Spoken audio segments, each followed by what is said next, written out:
Olá, eu sou a Tia Evivá, fundadora do Tear das Feiticeiras, alta sacerdotisa da tradição Mistérios de Tessália. E hoje nós vamos falar um pouquinho sobre essa região da Grécia que é conhecida como a Terra das Bruxas e das Feiticeiras, Tessália. E antes da gente começar a falar sobre Tessália, é interessante a gente fazer alguns apontamentos. A Grécia na antiguidade é um pouquinho diferente da Grécia que a gente conhece hoje, tá? Não havia ali um local, um território único, bem delimitado, com uma única língua. Né? A Grécia era formada por cidades-estados, e cada cidade era independente, né, uma da outra. Tá? A gente tem ali Atenas como o centro dessa Grécia, né, uma cidade-estado que era tida ali como referência, que era tido como modelo cultural, social, estético também, tá? E aí, como referência, tudo o que estava ali distante de Atenas, tudo que era diferente de Atenas, era tido ali como menos desenvolvido, né, inferior, bárbaro, inclusive estrangeiro, mesmo pertencendo ali à Grécia. Esse era o caso de Tessália, tá? Tessália está localizada ali no norte da Grécia, desde a antiguidade já era conhecida por esse nome, tá? Ela era formada ali por quatro grandes tribos. Essas tribos elas falavam dialetos diferentes, né? O que dificultou, né, o desenvolvimento cultural de Tessália.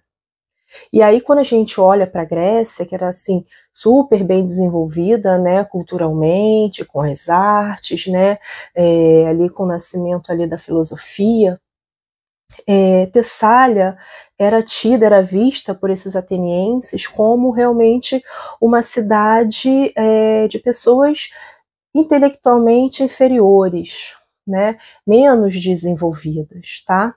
Inclusive porque Tessália, como ela ficava numa região que era feita, era constituída ali por muitas montanhas, né, muitas florestas que eram difíceis, né, de ser transpassadas, era tida como realmente uma região isolada, também geograficamente, tá?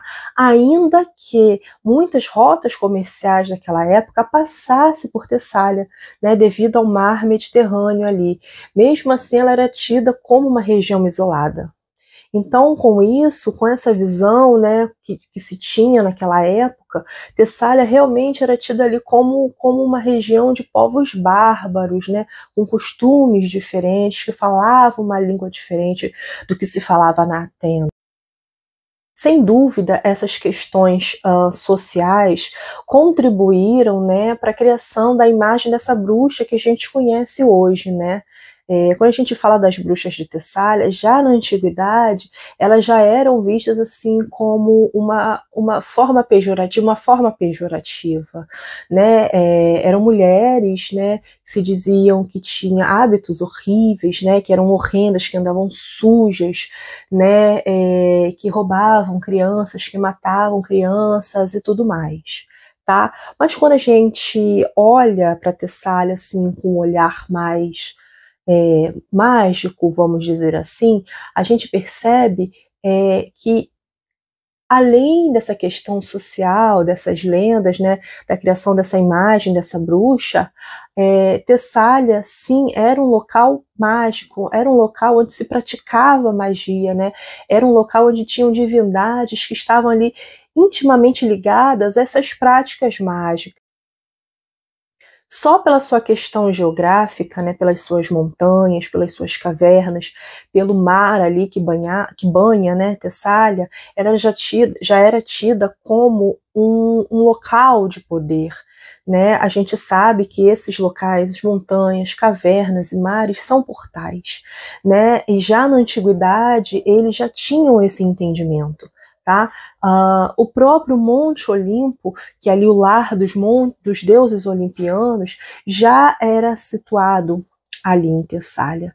tá? Então, além dessas montanhas, tinha esse Monte Olimpo em especial, tinham as cavernas que ali que são portais, né, que eram portais para o submundo, né, o reino de Hades, e também o mar Mediterrâneo, né, banhando ali Tessália, que seria ali o portal, né, entre ali o mundo dos homens, né, e o reino de Poseidon. E aí, por conta dessa natureza exuberante, né, Tessália sempre foi uma terra, né, um local de terras férteis. E desde a antiguidade já era conhecida pelas suas ervas, ervas que só cresciam ali naquele local, né, devido a essa exuberância da natureza. E aí, juntamente com essas ervas, eram conhecidas também as mulheres daquela localidade, né, que conheciam, que sabiam fazer o uso dessas ervas, tanto para criar, para preparar remédios, né, para cura física, mas também para a prática de magia, né, inclusive a feitura de poções e de venenos, né, como a gente bem conhece aí Medeia, né, que é talvez aí a tessaliana mais famosa aí da história, né? E aí, a partir do século V, antes da Era Comum, a literatura começa a retratar essas mulheres, né? Essas bruxas de Tessália. E as retratam como mulheres poderosas. Sim, sempre de uma forma pejorativa, né? Sempre parecendo que elas estavam ali somente para praticar o mal, mas ainda assim mulheres poderosas, que inclusive tinham o poder de baixar a lua. Hoje nós conhecemos esse ritual através da Wicca, né? Esse ritual de atrair a lua, né? E a gente sabe que a referência para este ritual wiccano vem das bruxas de Tessália, vem dessa região.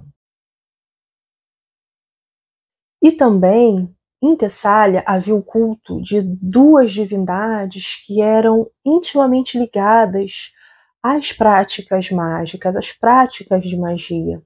Enódia e Hélios. Enódia, que é a deusa dos caminhos, né? Hoje nós conhecemos Hécate Enódia, né, que é a senhora dos caminhos. Mas há autores, né, historiadores, arqueólogos, acadêmicos que falam sobre isso, que já consideram que Enódia já era Hécate, tá? Porque quando a gente olha para as representações de Enódia, a gente percebe ali muitas familiaridades do seu culto, tá? Ela era uma deusa que era representada segurando duas tochas ou trazendo uma chave, era acompanhada ali por cães, por cavalos, tá? E as suas oferendas eram realizadas nas encruzilhadas, né? Tudo isso aí que são elementos aí muito fortes, né, do culto a Hécate.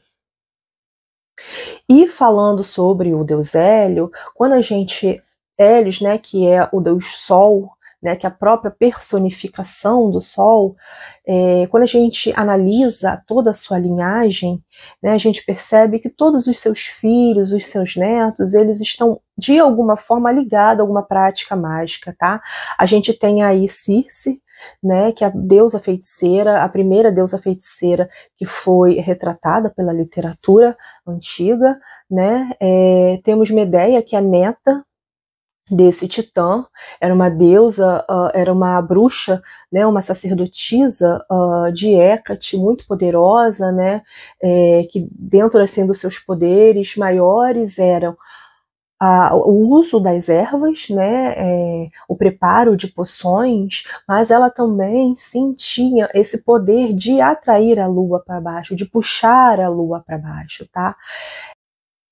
E apesar desses textos serem textos literários, né, isso de alguma forma representa, né, o imaginário daquela população naquela época, né, mas também nos mostra que de alguma forma esse local, né, essas mulheres de Tessália, elas sim tinham algum tipo de poder, né, seja ali com as ervas, seja com essa conexão com a lua, com essas divindades ali, né, Enódia e Hélios, que estavam ali intimamente ligadas à magia.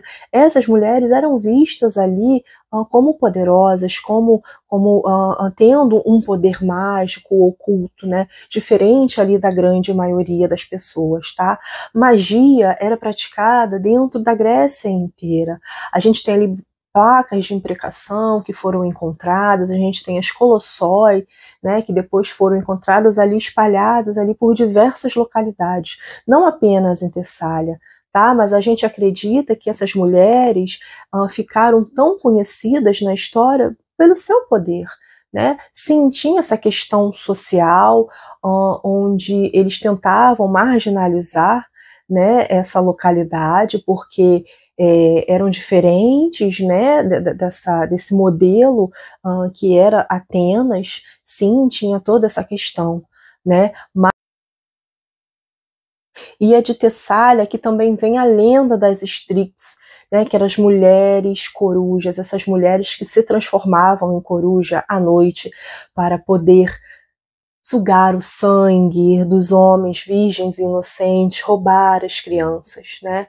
Então a gente percebe que Tessália estava muito forte, né, no imaginário coletivo daquela época, né, essas mulheres que praticavam magia. A gente sabe que muito disso era lendas urbanas, né, era movido de repente por um medo, né, dessa localidade ali que era afastada, que era isolada, que de repente falava línguas diferentes, né, do que acontecia em Atenas. Mas a gente percebe, olhando assim com olhos mais cuidadosos, que Tessália, sim, era um local de poder, né? Que aquelas mulheres ali sim detinham o conhecimento da magia. Por isso, nós da tradição Mistérios de Tessália entendemos que as tessalianas, as bruxas de Tessália, essas feiticeiras, são as nossas ancestrais mágicas, né?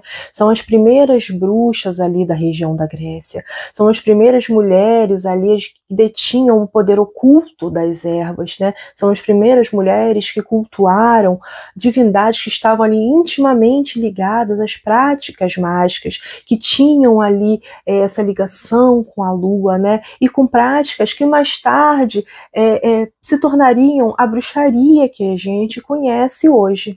Por isso nós as honramos em todos os nossos rituais, tá? Nos nossos momentos de devoção diária também.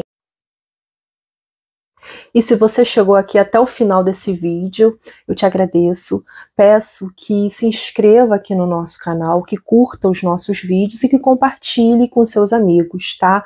Nós estamos nas redes sociais também, no Instagram e no Facebook, e você também pode nos encontrar através do nosso site www.teardasfeiticeiras.com.br. Obrigada!